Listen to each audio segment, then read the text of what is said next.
اللہ الرحمن الرحیم باب ما جاء فی فضل العشاء والفجر فی جماعہ۔ اس باب کے اندر امام ترمذی رحمۃ اللہ علیہ فجر اور عشاء کی نماز کی فضیلت کو بیان فرما رہے ہیں، اور پیچھے بھی کسی باب کے اندر ہم نے یہ عرض کیا تھا آپ کو کہ یہ دو نمازوں کی فضیلت،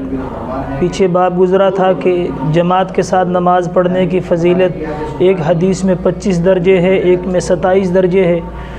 تو ان تعارض کے جوابات میں ہم نے یہ ایک جملہ کہا تھا کہ بعض نے کہا کہ صبح یعنی فجر اور عشاء کی نماز کا ثواب 27 ہے، باقی نمازوں کا ثواب 25 ہے۔ ایک حدیث میں آیا ہے، آپ صلی اللہ علیہ وسلم نے ارشاد فرمایا کہ فجر اور عشاء کی نماز منافقین پہ بڑی بھاری ہے، اور اگر ان کو پتہ چل جائے کہ اس کے کتنی فضیلت ہے اور اس میں کتنے فضائل ہیں، کتنے درجات ہیں، کتنی نیکیاں اللہ پاک نے چھپا کر رکھی ہیں، تو فرمائے یہ گھسٹتے ہوئے یعنی زمین کے ساتھ اپنے سینے کے بل جو ہے نا، پاؤں کے ساتھ نہیں چل سکتے، فرمایا کہ پاؤں میں چلنے کی طاقت نہیں، سینے کے بل گھسٹتے ہوئے آئے اور فجر اور عشاء جماعت سے پڑھے، اتنی فضیلت ہے۔ تو آپ علیہ الصلوۃ والسلام نے جو باب کی روایت ہے اس میں ارشاد فرمایا کہ جس آدمی نے عشاء کی نماز جماعت سے پڑھی اس کو آدھی رات نفل پڑھنے کا ثواب ہوگا، اور جس آدمی نے فجر بھی جماعت سے پڑھ لی اس کو پوری رات نفل پڑھنے کا ثواب ملے گا، جیسے پوری رات اس کے نوافل میں گنتے۔ اب یہاں یہ بات سمجھ لینا کہ یہاں پر جو پوری رات کا ثواب مل رہا ہے صرف فجر اور عشاء کی جماعت کے ساتھ نماز پڑھنے کے بارے میں، تو یہاں پر ثواب کی دو قسمیں ہیں، ایک اصلی ثواب ہے، ایک فضلی جس کو انعامی ثواب کہتے ہیں۔ ایک تو ہے نا، ایک حقدار ہے ایک آدمی، ایک ہے کہ حق سے زیادہ آپ کو کسی کی کوئی چیز پسند آئی، آپ نے انعام دے دیا، بھئی یہ آپ کو انعام ہے۔ طالب علم نے اچھا سبق سنایا، اس کو 10 روپے استاد نے انعام دے دیا، یہ انعامی ثواب ہے۔ تو اصلی ثواب یعنی جو لوگ تہجد گزار ہیں، جو لوگ تہجد پڑھتے ہیں، ان کو جو تہجد پڑھنے کا ثواب ملتا ہے وہ اصلی ثواب ہے، اور جو لوگ فجر اور عشاء جماعت سے پڑھتے ہیں ان کو فضلی ثواب، پوری رات کا ثواب ان کو مل رہا ہے لیکن یہ فضلی ثواب ہے، اور اس فضلی ثواب کا اصلی ثواب کے ساتھ کوئی تقابل نہیں ہے، کوئی تقابل نہیں ہے۔ ہاں یہاں پر یہ ہے کہ ایک آدمی تہجد بھی پڑھ رہا ہے اور کیا کر رہا ہے، اور عشاء اور فجر بھی جماعت سے پڑھ رہا ہے، تو فرمایا اس کے پاس اصلی ثواب بھی ہے اور فضلی ثواب بھی ہے، یہ دونوں ثواب مل کے اس کا ثواب بہت بڑھ جائے گا۔ لیکن اگر ایک آدمی کیا کر رہا ہے، وہ فجر اور عشاء جو ہے وہ جماعت سے تو پڑھ رہا ہے لیکن تہجد کا اہتمام نہیں کر رہا، اس کے پاس فضلی ثواب ہے، انعامی اصلی ثواب اس کو ہوگا جو آدمی تہجد گزار بھی ہو۔ جیسے کہ اب ایک ہے پورا قرآن پڑھنا، الف لام میم ذالک الکتاب سے لے کر والناس تک پڑھنا، یہ پورا۔ ایک ہے حدیث میں آیا ہے کہ جو سورہ اخلاص پڑھے گا ایک مرتبہ اس کو تہائی قرآن کا ثواب ملے گا، یا نہیں کہ 3 مرتبہ سورہ اخلاص پڑھے گا تو پورے قرآن کا ثواب ہو گیا۔ اب یہ بھی پورے قرآن کا ثواب ہے لیکن یہ فضلی ہے۔ اب یہ 3 مرتبہ سورۃ اخلاص پڑھنے والا اس پوری قرآن کی تلاوت کرنے والے کے برابر ہو سکتا ہے؟ نہیں ہو سکتا، وہ اصلی ثواب ہے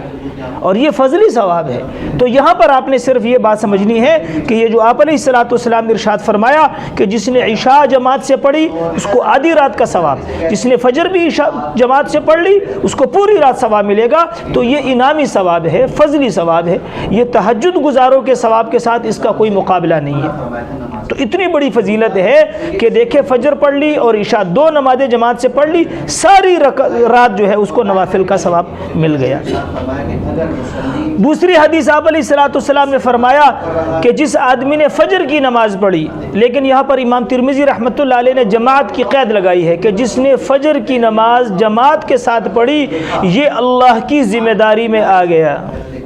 یہ اللہ کے ذمے میں آ گیا، اور فرمایا اللہ کے ذمے میں رکھنا نہ ڈالو۔ کیا مطلب کہ جس آدمی نے فجر کی نماز جماعت سے پڑھی یہ اللہ کے ذمے میں ہے، اب جو اس کو ستائے گا یہ اللہ کی ذمہ داری میں رکھنا ڈال رہا ہے، اللہ کہتے ہیں میں اس کو نہیں چھوڑوں گا۔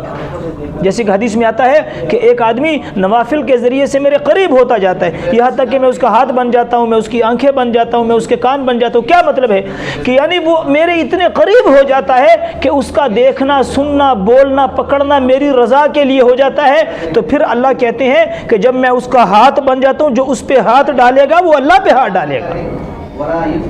جو پھر ایسے آدمی پہ جس کا دیکھنا، سننا، چلنا، بولنا، ہر غمی خوشی اللہ کے لیے ہے، تو کہ اللہ کہتا ہے یہ پھر میرا ہے۔ جو اس پہ ہاتھ ڈالے گا پھر اللہ کہتا ہے یہ میرے پہ ہاتھ ڈال رہا ہے، اور جو اللہ پہ ہاتھ ڈالے گا اللہ اس کو چیر دے گا۔ جس نے فجر کی نماز جماعت سے پڑھی، کیونکہ امام ترمذی نے یہاں پر جماعت کی قید کیوں لگائی کہ یہ بات آپ بار بار پڑھ رہے ہو کہ جماعت مشروع، نماز مشروع ہی با جماعت ہے،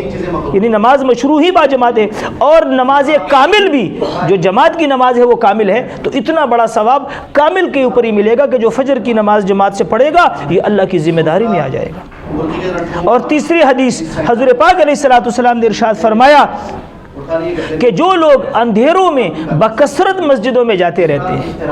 اور اس سے مراد فقہا محدثین نے فجر اور عشاء کی نماز لی، کیوں کہ ان دو نمازوں میں، ان عشاء میں جانا بھی اندھیرے میں، آنا بھی اندھیرے میں، اور فجر میں جانا تو اندھیرے میں ہوتا ہے لیکن آنا احناف کے اسفار کی، اگر ہماری نزدیک تو اسفار میں نماز ہوتی ہے تو اس میں تو روشنی ہوگی، اور شوافے کے نزدیک چونکہ غل سے ہے، یہ باب ہم پیچھے بیان کر چکے ہیں، تو وہاں پر بھی دورہ اندھیرے ہوں گے۔ اب ہمارے زمانے کے اعتبار سے اگرچہ دونوں نمازوں میں اندھیرا نہیں رہا، یعنی لائٹنگ ہوتی ہے، روشنیاں ہوتی ہیں، تو اندھیرا تو نہیں ہے، لیکن حضور پاک علیہ السلام کے زمانے کے اعتبار سے جب اس زمانے میں لائٹ نہیں تھی، جب ان کا نظام نہیں تھا، ابھی بھی دیہاتوں میں آپ چلے جائیں جہاں لائٹ نہیں ہوتی تو وہاں پر دونوں نمازوں میں اندھیرے ہوتے ہیں، تو محدثین نے اس سے فجر اور عشاء کی نماز لی۔ آپ علیہ السلام نے فرمایا جن لوگوں کو دیکھو کہ وہ کثرت اندھیروں میں نمازوں کے لیے مسجدوں میں آتے جاتے ہیں، فرمایا ان کے ایماندار ہونے کی گواہی دو، اور فرمایا کہ یہ ان کو قیامت کے دن پورے نور کی خوشخبری سنا دے۔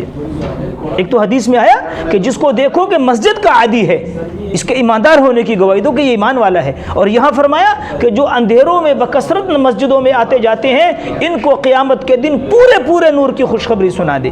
اب یہ تیسری حدیث اسماعیل الکحال کی وجہ سے ضعیف ہے، لیکن ہم نے اس سے کوئی مسئلہ تھوڑی ثابت کرنا ہے، فضائل میں ضعیف حدیث بھی چل جاتی ہے۔ تو اس باب میں فجر اور عشاء کی کتنی بڑی فضیلتیں آ گئی کہ اب دیکھو ایک اللہ کی ذمہ داری میں بندہ آ گیا، دوسرا قیامت کے دن جو ہولناک مناظر ہوں گے، پوری جو نور ہے پورا وہ ہمیں ملے گا، اور تیسرا فرمایا جو فجر اور عشاء جماعت سے پڑھے گا ساری رات نفلیں پڑھنے کا ثواب اس کو ملے گا۔ اسی طرح بعض روایت میں آتا ہے کہ جو رات کو سوتے ہوئے سورہ آل عمران ان فی خلق السماوات والارض سے لے کر آخر تک پڑھے گا، اس کو بھی ساری رات نوافل پڑھنے کا ثواب ملے گا۔ تو ہم اس کا بھی اہتمام کریں، تبارک الذی کا بھی اہتمام کریں، انشاءاللہ وہ بھی اپنے اپنے مقام پہ آئے گا، وہاں پر عرض کریں گے انشاءاللہ۔